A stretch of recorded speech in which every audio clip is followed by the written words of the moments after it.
apalagi orangnya kan nggak jelas, nggak udah tua, nggak tahu apa-apa kan, harusnya kan kayak kemarin itu digagalkan terbang. Yang dari Bali kan gagal terbang kemarin. Iya. Kan Harusnya sih seperti itu ya, intinya mungkin dari pengawasan dari imigrasi sana Indonesia sendiri tuh yang kurang jeli gitu. Mungkin masih bisa lolos kan, gimana ya Mbak, masalahnya tuh kadang kerja orang dalam, mungkin kita itu lewatnya nggak lewat pintu depan gitu, lewat pintu belakang, mungkin seperti itu. Memang apa sengaja kan biasa atau budaya di negara kita tuh suap menyuap agar lolos gimana gitu kan, banyak cara seperti itu. Oke, saat Samen bilang bahwa KBRI tidak mau menangani karena mereka sudah mengimbau. Uh, terus kemana ini korban-korban TPPO ini? Kemana mereka larinya? Kan ke teman-teman tuh, menghubungi teman yang mau bantu sepertinya itu. Sekarang banyak juga dari teman-teman yang saya bantu tuh kan sekarang udah keluar, udah kerja di luar ya banyak. Akhirnya mereka menampung juga sama teman-teman nyarian kerjaan. Tapi kalau mereka kan bikin bisnis ya, untuk soalnya mereka memang menolongnya kan nggak seperti saya. Kalau saya menolong memang menolong lillah lah istilahnya, saya nggak minta imbalan itu enggak. Ini memang saya terpanggil rasa kemanusiaan. Kalau temen yang lain kan buat bisnis nih, kalau ada orang kaburan kenalan sama bos, ini bos aku butuh carikan temen kamu gitu, ada maksudnya mereka minta banyak seperti itu di sini tuh. Jadi di sini tuh yang kadang nampung orang-orang kaburan tuh sekarang ada, selain saya itu ada, tapi mereka kan nggak seperti saya. Kalau saya memang menolong, nggak ada istilah saya itu mengambil manfaat, mencari kesempatan dalam kesempitan temen tuh enggak. Kalau yang lain ada sih, saya juga tahu orang-orangnya dulu juga dia yang pernah saya tolong juga sih. Oke. Tapi ya biarlah itu kan. Iya, itu urusan mereka ya, karena itu urusan mereka. Betul. Karena bayarannya kan sebenarnya saat kita menolong orang itu bayarannya dari Tuhan juga. Saya sendiri dulu buat YouTube juga menolong orang, saya nggak tahu nih kalau dari YouTube itu dapat uang, Mbak. Jadi selama 3 bulan itu saya dapat uang, saya itu nggak tahu. Artinya adalah orang selalu bilang bahwa dari YouTube dapat cuan, saya itu nggak ngerti. Saya jadi setelah 3 bulan saya itu baru tahu kalau YouTube itu punya uang. Artinya adalah negara konflik. Berarti sosialisasinya ke masyarakat kecil itu kurang. Sama setuju kalau saya ngomong seperti itu?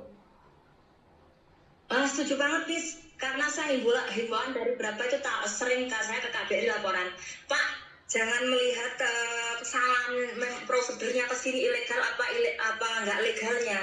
Tapi dari segi kemanusiaan, kalau semua orang bersikapnya seperti itu, terus gimana? Terus nanti itu nasib teman-teman yang di sini, masa sampai orang-orang kecil seperti kita harus turun tangan? Kan kemanusiaan saya itu tertutup. Apalagi saya benar-benar dengar sendiri dari oknum bilang seperti, ya Allah, saya itu rasanya mau nangis. Oknum siapa? Oknum itu ngomong siapa?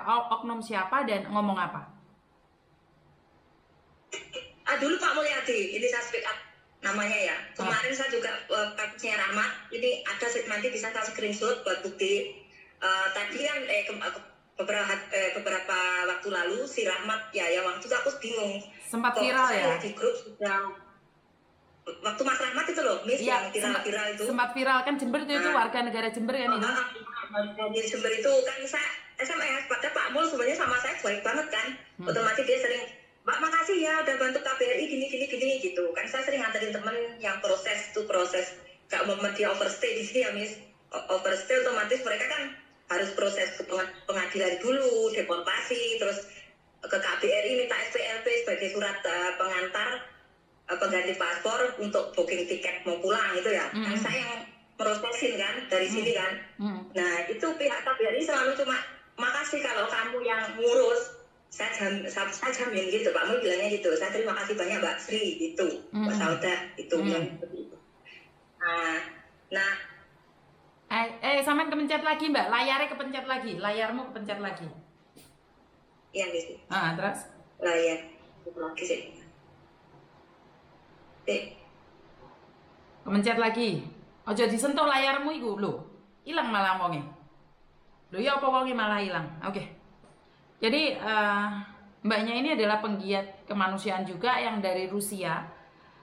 Dan kebetulan dia mencari saya waktu itu karena kasusnya si Rahmat. Tapi waktu itu si Rahmat sudah viral, makanya saya tidak memviralkan juga ya. Sudah viral kan, saya nggak perlu memviralkan yang sudah viral. Jadi Mbak Sri ini mencari saya untuk speak up bahwa calo-calonya itu masih banyak berkeliaran. Ayo Mbak, mana videomu? Malah mati. Oke, nggak apa-apa. Mati. Nggak apa-apa terus. Terus habis itu kan gitu Miss, saya coba katakan, Pak, Assalamualaikum Pak Mul, gimana kabarnya? Katanya, gimana kabar dan Rahmat Pak? Gimana udah pulang apa belum? Kan bilang gitu. Saya kok nggak ada kabar kan gitu, teman-teman pada bingung, WhatsApp-nya kan nggak aktif gitu. Terus saya cuma lihat beritanya itu melalui grup kan ada grup di sini Rusia Indonesia, terus masalah penanganan gimana kalau ada masalah di BRI itu ada ikut semua kan. Akhirnya saya tanya ke Pak Mul sendiri, kan pengen tahu keadaan Rahmat gimana, dia sehat apa enggak, apa sudah ditangani apa gimana, kok nggak ada kabar, nggak dijawab sampai 2 kali. Ya udahlah, terus akhirnya saya terus tahu kemarin tuh sampai di grup kok dia sudah pulang. Jadi Pak Mulyadi kok diem aja nggak konfirmasi, padahal biasanya kalau saya chat itu langsung respon, pas respon, sekarang kok malah enggak. Lah kenapa, itu yang saya bikin tanda tanya, apa beliau merasa takut atau gimana, nggak tahu kan. Soalnya dulu yang bikin statement untuk himbauan sama teman-teman tuh Bapak Mul sendiri. Apa himbauan Pak Mul itu? Kurang tahu aku nih. Loh, lah sampean ngomong takut maksudnya? Di sini suaranya kurang jelas. Gimana? Oke, kita nggak bahas yang lainnya. Jadi kalau sampean ada masalah, sampean lari ke KBRI dan KBRI membantu menyelesaikannya, bener? Oke, dan untuk kasus Rahmat, karena Rahmat kan dari Jember nih, kemarin juga dari BP2